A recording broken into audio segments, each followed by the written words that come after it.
Why choose a Sleep Number smart bed? Can I make my site softer? Can I make my site firmer? Can we sleep cooler? Sleep Number does that. Cools up to 8 times faster and lets you choose your ideal comfort on either side. Your Sleep Number setting. Enjoy personalized comfort for better sleep night after night. It's our Black Friday sale. Recharge this season with a bundle of cozy, soothing comfort. Now only $17.99 for our C2 mattress and base, plus free premium delivery. Prices higher in Alaska and Hawaii. Check it out at a Sleep Number store or sleepnumber.com today. Did you know that parents rank teaching financial literacy as the toughest life skill? That's where Greenlight comes in, the debit card and money app made for families. With Greenlight, you can send money to kids quickly, set up chores, automate allowance, and track spending with real-time notifications. Kids learn how to earn, save, and spend responsibly, while parents have peace of mind knowing smart money habits are being built with guardrails in place. Try Greenlight risk-free today at greenlight.com/Wondery. That's greenlight.com/Wondery. 6:47 a.m. A house stirring to life. 13 souls, one mission, one bathroom. What you're about to hear isn't a survival story from some remote wilderness. There are no bears, no avalanches, no treacherous mountain passes. This is something far more dangerous. This is parenthood, multiplied by 13, divided by one tiny room, with a lock that stopped working in 2019. And somehow, we wouldn't trade it for anything. Okay, maybe we'd trade it for a second bathroom, but that's it. Hey friends, welcome to We Are the Hansons. I'm Maya Hanson, and if you're new here, let me paint you a picture. My husband Jeremy and I have 13 children. Yes, 13. Born into our family through love, intention, and apparently an excellent sense of humor from the universe. Most of our kids did public school, but now we do online. We run multiple businesses, we create together, we dream together, we build together, and we share one bathroom. Today's episode is about that bathroom, but really, it's about what happens when a family chooses to lean into the chaos instead of fighting it. When you realize that the hard parts, those become stories you tell forever. So grab your coffee, buckle up, and let me tell you what it's really like when 13 kids share one bathroom. Every morning in the Hanson house begins the same way, with a race. Not a fun race, not a friendly race. This is the Hunger Games, bathroom edition. The goal is simple. Be first to the bathroom, because first means hot water. First means privacy. First means you might actually get to brush your teeth without someone's elbow in your ribs. Second place. Second place means waiting and negotiating and listening to whoever is in there humming show tunes like they're auditioning for Broadway. I've watched my kids develop strategies that would impress the military. One of my daughters wakes up 15 minutes before everyone else. She's mastered the art of the silent wake-up. No alarm, internal clock only. She slides out of bed like a ninja and makes her move while the house still sleeps. My teenage boys? They've formed an alliance, a bathroom pack. They take turns being first, rotating days like they're running a Fortune 500 company. But the little ones? The early elementary kids, they have no strategy, only chaos. Pure, unfiltered, desperate chaos. Last Tuesday, I watched my youngest sprint down the hallway wearing just her shorts, and they were backwards, screaming, "Bathroom emergency," like she was announcing the apocalypse. Her older brother beat her by half a second. Slid through the door and locked it. My 8-year-old stood there, staring at that closed door like it had personally betrayed her. Then she looked at me, eyes welling up, bottom lip trembling. "Mom, I don't think I'm going to make it." Here's what nobody tells you about big families. You develop this incredible sense of humor about bodily functions because you have to. When you have 13 kids in one bathroom, dignity is the first casualty. Privacy died years ago. Shame. We don't know her. We've had full family meetings about bathroom etiquette with PowerPoint presentations. I'm not joking. My husband Jeremy made slides. Slide 1. If you sprinkle when you tinkle, be the sweetie and wipe the seedy. Slide 2. The toilet paper roll has a magic refill button. Just kidding. Replace it yourself. Slide 3. A photo of our plunger with the caption, "Know where this lives." But here's the beautiful part. Somewhere between the chaos and the competition and the absolute absurdity of it all, my kids are learning something valuable. They're learning patience. They're learning to think about others. They're learning that sometimes you don't get what you want when you want it. And that's okay. Well, mostly okay. We've definitely had some incidents. If you want to understand power dynamics in the Hanson household, you need to understand our shower schedule. We don't call it a schedule. We call it the rotation. And the rotation is sacred. Every child gets exactly 12 minutes, not 13, not 15, 12. We have a waterproof timer that we can suction cup to the shower wall. And when that timer beeps, your time is up. No exceptions, no negotiations, no. But I still have conditioner in my hair. Rinse faster. Now you might think this sounds strict, and you'd be right. But when you have 13 people who need to get clean and a hot water heater that's already working overtime just to keep up, structure isn't about control. It's about survival. My teenagers push back on this the most. They want their long showers where you just stand under the water and think deep thoughts about life and the universe. I get it. I really do. But this is not a spa. This is not a meditation retreat. This is a bathroom. In a house with 13 kids, you can contemplate the universe on your own time. Last month, my 14-year-old daughter decided to test the system. She stayed in there for 23 minutes. When she finally emerged, wrapped in a towel and radiating defiance, she found 7 of her siblings standing in the hallway, arms crossed, glaring. No one said a word. She hasn't gone over 12 minutes since. Peer pressure is a powerful thing. But here's what I've noticed. Within all these rules and timers and rotations, my kids have gotten creative. My 9-year-old daughter discovered that if she showers at night instead of morning, she gets 16 minutes because fewer people are competing for the bathroom time. She came to me so proud of herself, like she'd cracked a Da Vinci code. Mom, I figured out a life hack.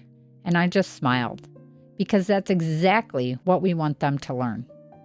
How to problem solve, how to think outside the box, how to thrive within constraints instead of just complaining about them.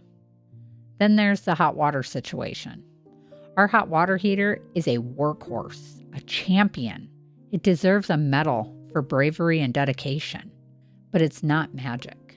By the time we get to kid number 8 or 9 in the morning rotation, the water temperature is, let's call it character building.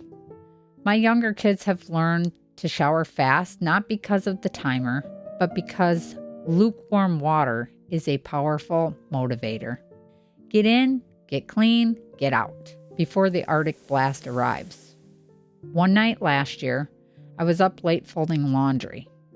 It was past midnight. The house was finally quiet, and I heard the shower turn on. I walked down the hallway and found my oldest daughter standing under the water with her eyes closed. She wasn't washing her hair. She wasn't rushing. She was just standing there. I didn't interrupt. I just watched for a moment from the doorway because I understood. Sometimes the shower isn't about getting clean. It's about having 30 seconds where nobody needs you, where nobody's asking questions, where you can just exist. That's what one bathroom teaches you, to find the small moments of peace wherever you can, even if it's standing under lukewarm water at midnight, because that's the only time you get to be alone. We need to talk about toothbrushes. In a house with 13 kids, toothbrushes become complicated. Everyone has their own color-coded toothbrush. This is non-negotiable. We learned this the hard way after the great toothbrush mix-up in 2018. We don't talk about 2018. Now, each child has a specific color: purple for Torin, blue for Annalyn, green for Tristan, and so on. The system works, usually, until someone loses their toothbrush and decides, in their own wisdom, to just borrow someone else's. The discovery of toothbrush theft in this house is treated with the same seriousness as a federal investigation. Who used my toothbrush? Not me. I didn't touch it. Maybe it grew legs and walked away. I've become a toothbrush detective, Sherlock Holmes of the bathroom sink. I can tell by the bristle pattern who used what. I can identify toothpaste brand preferences by smell. This is my life now. Then there's the toothpaste situation. We've tried everything: family-sized tubes, individual mini tubes, pump dispensers. Nothing survives. The toothpaste tube in our house goes through stages, like grief and misery. Stage 1, brand new, full, perfect. Everyone squeezes from the bottom like civilized humans. Stage 2, someone gets lazy.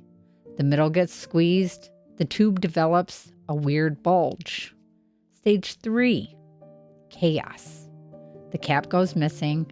Toothpaste is everywhere except inside the tube. Stage 4, the tube is now flat, completely empty, but somehow one child insists there's still toothpaste in there and will extract the last molecule.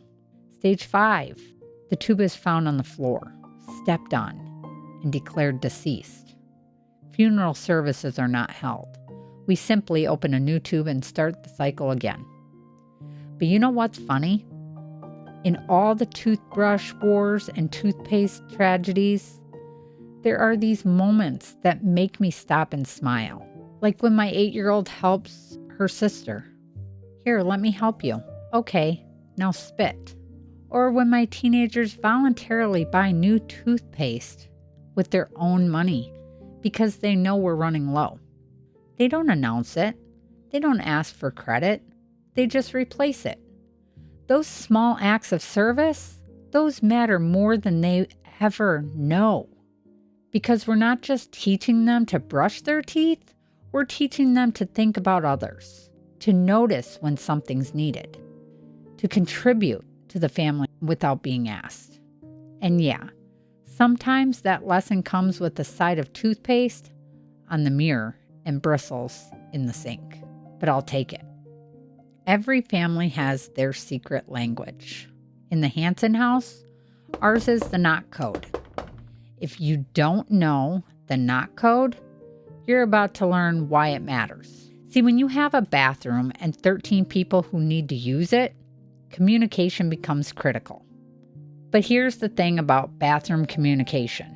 Nobody wants to shout personal information through a locked door. Are you almost done? I really need to go. So we've developed a system. 1 knock. How much longer? 2 knocks. I need to get in there soon. 3 knocks. This is becoming urgent. 4 knocks. Emergency. I repeat, emergency. The person inside then responds with their own knock code. 1 knock back. Give me 5 minutes. 2 knocks back. Almost done. 3 knocks back. I'm in the middle of something. You might want to find an alternative. We don't have an alternative, but the warning is appreciated. The knock code has saved us from many countless awkward conversations. It's efficient, it's private, and it works. Mostly.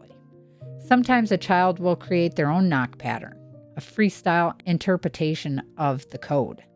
Random knocking, and the person inside will yell back. What does that mean? It means hurry up. Communication breakdown. We've all been there. But here's what the knock code really taught us. Sometimes the best solutions are the simple ones. We could have installed a complicated scheduling app. We could have brought one of those electronic signs that shows red or green for occupied or vacant. We could have done a lot of things, but we just learned to knock. And in learning to knock, we learned to wait, to respect boundaries, to understand that sometimes people need a minute, not just in the bathroom, in life.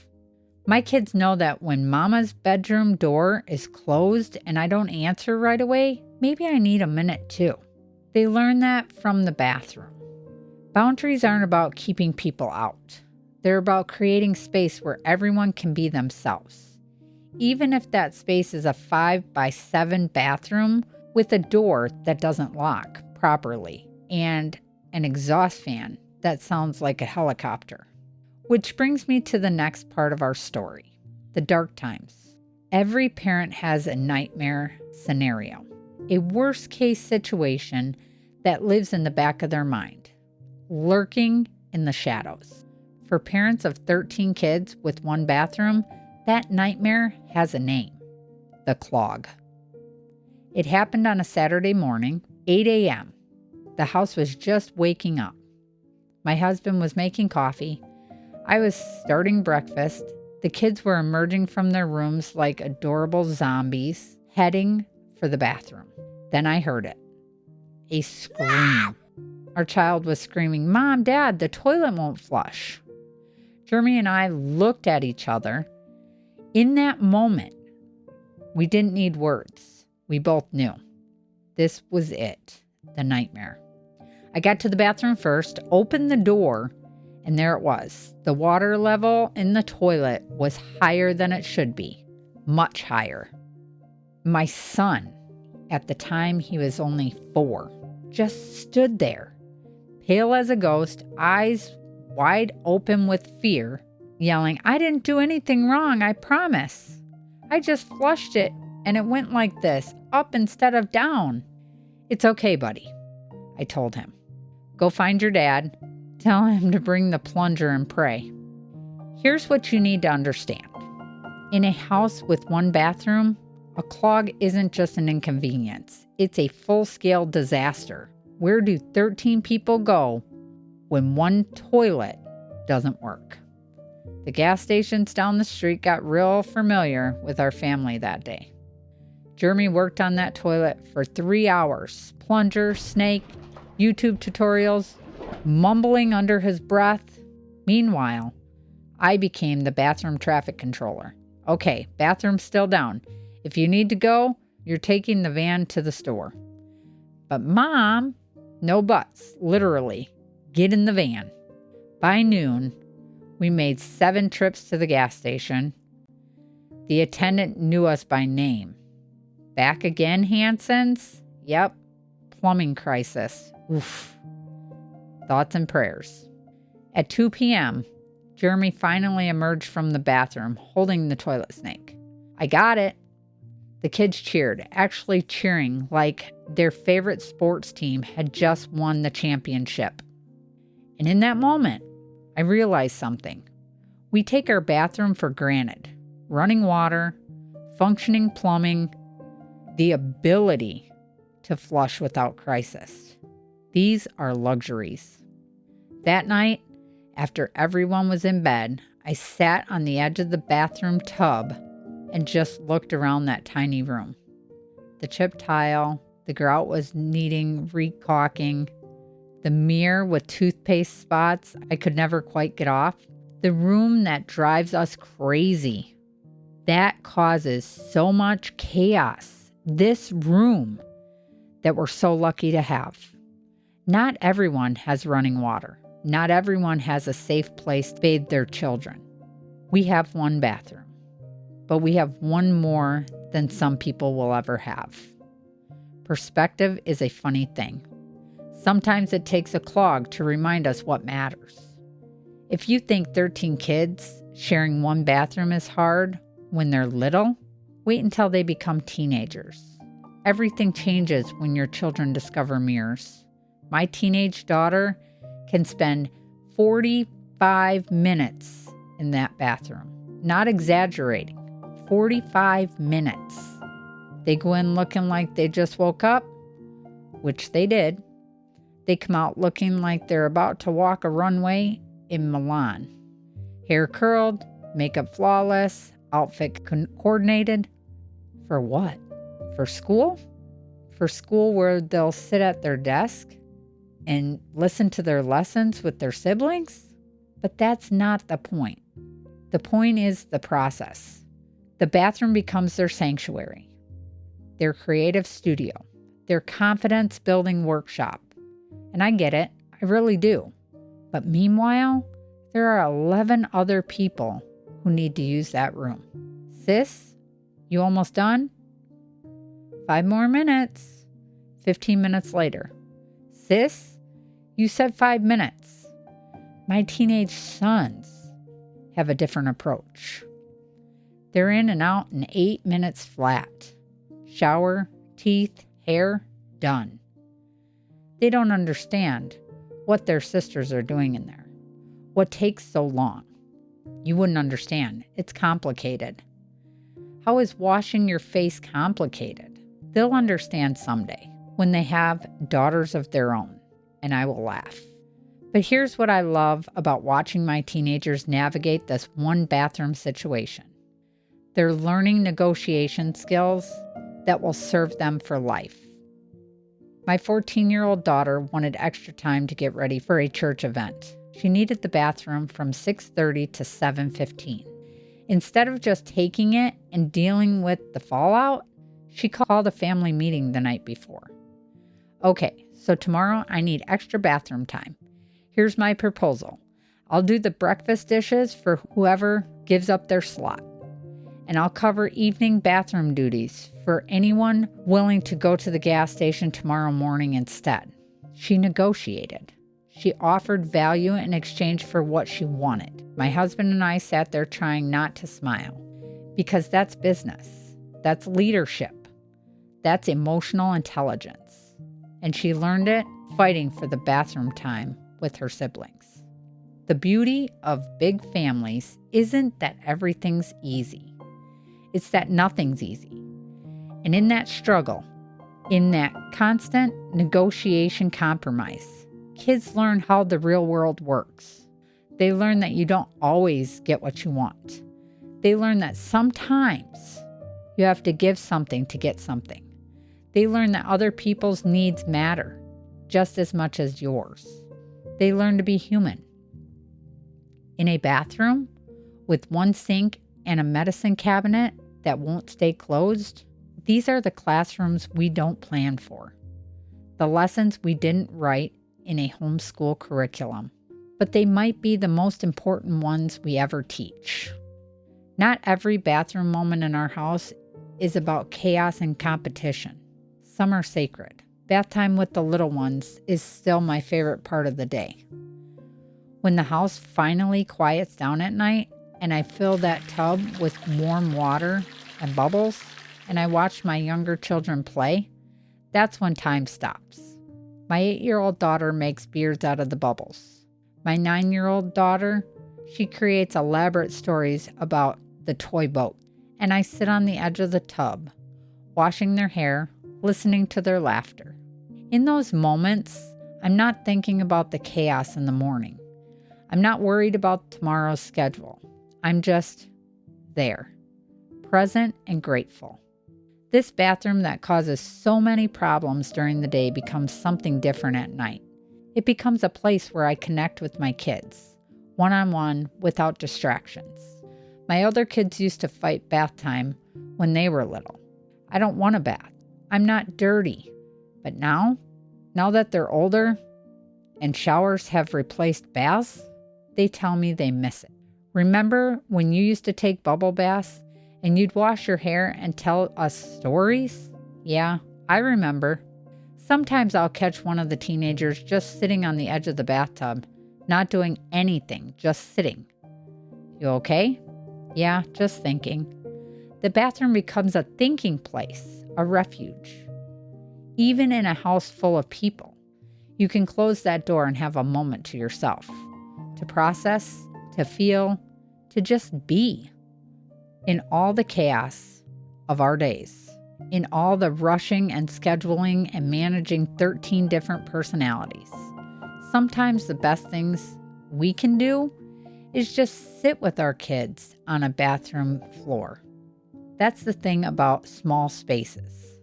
They're force intimacy. When you can't escape each other, when you're constantly bumping into each other in the hallway and sharing sinks and negotiating mirror space, you learn to be together, really together. And I know someday this season will end. Someday all my kids will grow up and move out and have their own bathrooms in their own house. And they'll probably have more than one. They'll have a master bath with double sinks and walk-in showers and all the space they could ever want. And maybe they'll appreciate it. But maybe they'll also miss this: the chaos, the laughter, the negotiations, the knock code, the feeling of being part of something bigger than yourself, even if that something is a bathroom schedule. So here's what I want you to hear. Whether you have kids or not, whether you have one bathroom or 5, the limitations in our lives aren't always obstacles. Sometimes they're teachers. Our bathroom has taught my children patience, creativity, negotiation, and empathy. It's taught them about resources, and they should be respected. It's taught them that our needs matter, but so do everyone else's. It's taught them that life doesn't always go your way, and that's okay. We live in a world that constantly tells us we need more space, more stuff, more convenience. And there's nothing wrong with wanting those things. But there's also something beautiful about learning to thrive with less, about finding joy in the constraints, about laughing at the chaos instead of being defeated by it. Do I wish I had 2 bathrooms sometimes? Absolutely. Do I dream about mornings where everyone gets ready without drama? You bet. But would I trade these years, these memories, these lessons? Not for anything. Because here's the truth. My kids won't remember that we only had 1 bathroom. I mean, they'll remember it, but they won't remember it as a hardship. They'll remember it as part of their story, part of what made them who they are. They'll tell their own kids someday. You think this is bad? We had 13 people sharing 1 bathroom. And their kids will look at them like they're describing pioneer life on the prairie. And my kids will smile because they know the secret. You survive by loving each other, by laughing at the absurdity, by creating systems and breaking them and creating new ones. You survive by being a family, not a perfect family, not an Instagram-worthy family, just a family, a real, messy, loud, beautiful family with 1 bathroom. Thank you so much for spending this time with me today, friends. If you found this episode made you laugh, made you feel a little less alone in your own chaos, or reminded you that perfect doesn't always exist, and that's perfectly okay, then my heart is happy. We'd love to hear from you. You can send us an email on wearethehansonshow@gmail.com. You can also send us a message on our We Are the Hansons Facebook page. And get on over to our YouTube channel and subscribe. From our one bathroom to wherever you are. This is Maya Hanson, reminding you that the best stories come from the hardest seasons. Keep loving your people, keep laughing at the chaos, and never, ever take a functioning toilet for granted. At Arizona State University, we've made online education better, smarter, and more personalized so you can go further in your aspiring field. I decided to pursue medicine once I realized that ASU did have the online program for biological sciences. You're still required to learn the same curriculum. You're still being tested on the same content that anyone would be tested on in person. The comprehensiveness of the program prepared me so well for medical school. Explore over 350 plus programs at asuonline.asu.edu.